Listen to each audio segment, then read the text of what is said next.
ಸ್ವಾಮಿ ಎಲ್ರಿಗೂ ಏನಪ್ಪ ಮಂಜ ತಿಪ್ಪತಪ್ಪ ಬಂದಿದೆಯಲ್ಲ ತಿಪ್ಪತಪ್ಪೇನೇ ಕೆಲಸ ಅಂತಿರ್ಬೋದು. ಈ ತಿಪ್ಪ ಪಕ್ಕದಲ್ಲಿ ಒಂದು ಮರ ಅದ ನೋಡಿ, ಅಲ್ಲಿ ಆ ಮರದ ಮೇಲೆ ಒಂದಷ್ಟು ಪೊಟ್ಣಗಳು ಕಟ್ಟಿ ಮುಡ್ಗಾರೆ, ಚೀಲದಲ್ಲಿ ಕಟ್ಟಿ ಅದೇನಂತ ಅಂತಂದ್ರೆ ತುಂಬ ದಿನದಿಂದ ಕೆಲವರು ಏನಪ್ಪ ಸಣ್ಣ ಮಕ್ಳುಗಳು ತಿರುಗಾಡೋರು ಅಷ್ಟೊತ್ತು ರಾತ್ರಿನಾಗ ಬಂದಾಗ ಈ ಮರ ನೋಡ್ಬಿಟ್ಟಮ್ಮ ಇದೇನಪ್ಪ ಇದು ದೇವೇನಕ್ಕಪ್ಪ ಇನ್ನೊಂದೇನೋ ಮೂಢನಂಬಿಕೆಗಳು ಬೇರೆ ಥರ ಏನೋ ಮಾಡ್ತಿರೋ ಅದು ನಿಜವಾದ ಅರ್ಥ.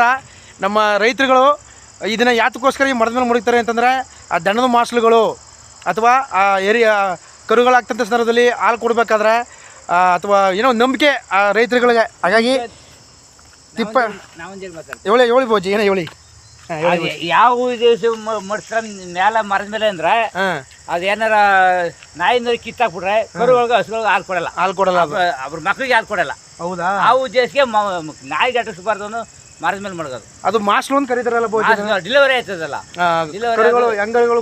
ಯಾವ ಕರು ಮನುಷ್ಯರಿಗೂ ಅಷ್ಟೇ ಎಲ್ಲರೂ ಪ್ರಾಣಿಗಳಿಗೂ ಅಷ್ಟೇ. ಇದು ಈ ಮಾಹಿತಿ ನಿಮ್ಗೆ ಯಾಕೆ ತಿಳಿಸ್ತೀನಿ ಅಂತಂದ್ರೆ ಬೋಜಿ ಬನ್ನಿ, ಅದು ತಿಪ್ಪೆ ಇದಲ್ಲ, ಆ ರೈತರುಗಳು ಆ ತಿಪ್ಪನ್ನ ಪಕ್ಕದಲ್ಲಿ ಮರ, ಆ ಒಂಟಿ ಮರಗಳು ಅಥವಾ ಕಾರ್ ಮರಗಳಲ್ಲಿ ಹೋಗಿ ಅದನ್ನ ಮಾಸ್ಲುಗಳನ್ನ ಏನೋ ಹುಲ್ಲ ಕಟ್ಟಿ ಅದ್ರ ಮಡಗ್ತಕ್ಕಂಥದ್ದು ವಾಡಿಕೆ. ಇದು ನಿಮ್ಮೂರುಗಳು ಎಲ್ಲರೂ ಗೊತ್ತಿರೋಂಥ ವಿಚಾರ. ಎಷ್ಟೋ ಜನಕ್ಕೆ ಅದನ್ನ ಯಾಕೆ ಮುಡಿದಾರೋ, ಮರದ ಮೇಲೆ ಏನೋ ಪೊಟ್ಣ ಕಟ್ಟಿ ಮಾಡ್ತಾರೆ, ಯಾಕೆ ಮುಡಿದಾರೋ ಅಂತಕ್ಕಂಥದ್ದು ಕೆಲವರ ಪ್ರಶ್ನೆ ಆಗಿತ್ತು.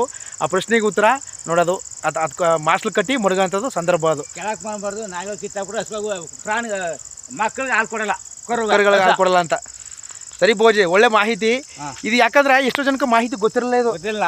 ಇದು ಯಾತಕ್ಕೆ ಮಾಡಿದ್ರು ಈಗ ಹುಟ್ಟಿರೋ ಮಕ್ಳುಗಳಿಗೆ ಮತ್ತು ಸಿಟಿ ಮಕ್ಳುಗಳಿಗೆ ಈ ಥರ ಹಳ್ಳಿಗಳಲ್ಲಿ ಆ ಮರಗಳ ಮೇಲೆ ಯಾತಕ್ಕೋಸ್ಕರ ಅದನ್ನು ಪೊಟ್ಣ ಕಟ್ಟಿ ಮುಡಿದ್ರು ಅಂತಕ್ಕಂಥ ಪ್ರಶ್ನೆ ಆಗಿತ್ತು. ಆ ಪ್ರಶ್ನೆಗೆ ಉತ್ತರಕ್ಕೋಸ್ಕರವಾಗಿ ಆ ತಿಪ್ಪ ಪಕ್ಕದಲ್ಲಿ ಒಂದು ಮರ, ಆ ಮರದ ಮೇಲೆ ಮಾಸ್ಲು, ಇದೇ ಉತ್ತರ.